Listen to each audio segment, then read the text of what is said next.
suggested that you room share for the first 6 to 12 months, as room sharing reduces the risk of SIDS. But at some point, you're going to want to move your child to a different bedroom. Now, there isn't a perfect age to move your child to a different room. Some families will make the move when their child outgrows the bassinet. Others will move their child when they've had enough of being repeatedly kicked when bed sharing. You'll know the right time to move your child to their own room. Changing the room your child sleeps in isn't something that should be done quickly. Your child has been sleeping in your room for their entire life, and changing where they're sleeping is a massive change for them and can take a little while for them to adjust. When you're able to prepare your child, you'll make the transition from your room much easier on them and you. You can begin preparing for the move at any time, even if you don't have a set date that your child will be moving out of your room. The preparation is the same for all children, but the speed that you can go will depend on your child's sleep personality.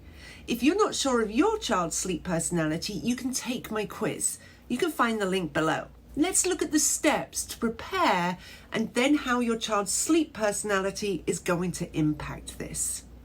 Now, we want your child to be comfortable with the room that they're going to be sleeping in.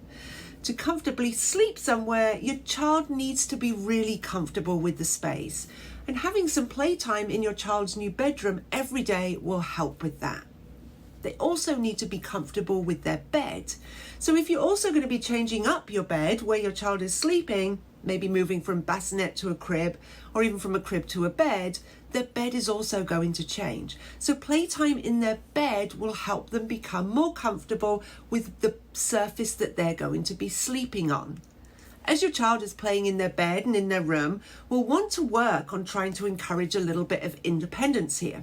So when they're comfortable with the space, you can try moving away from them on the bed and even leaving the room for a little bit. Start really small, and as they become more comfortable, you can work on increasing that duration. Next, you can begin to do the first steps of your nap and nighttime routines in your child's new bedroom. They're now beginning to associate their room with sleep.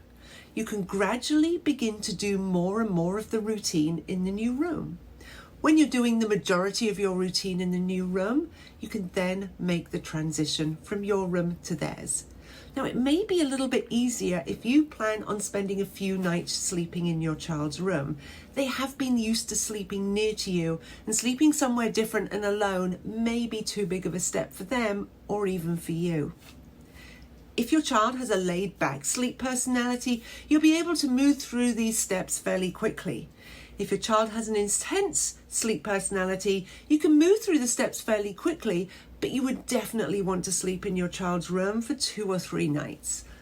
If your child has a shy sleep personality, you'll want to take things a little bit slower. Shy sleep personalities can often become overwhelmed by too many big changes, and each of these steps is a really big change for your child. Now, regardless of your child's sleep personality, you can expect sleep to get wonky for a few nights. Now, this may mean that your child struggles to fall asleep and they may wake more often during the night, and that's okay. Help them as you always have. After a few nights, when they're used to where they're sleeping, things should settle down. Thank you for joining me for this mini masterclass. If you are a Slumber Academy member, you will want to check out the in-depth masterclass that we have on the Academy website. See you soon.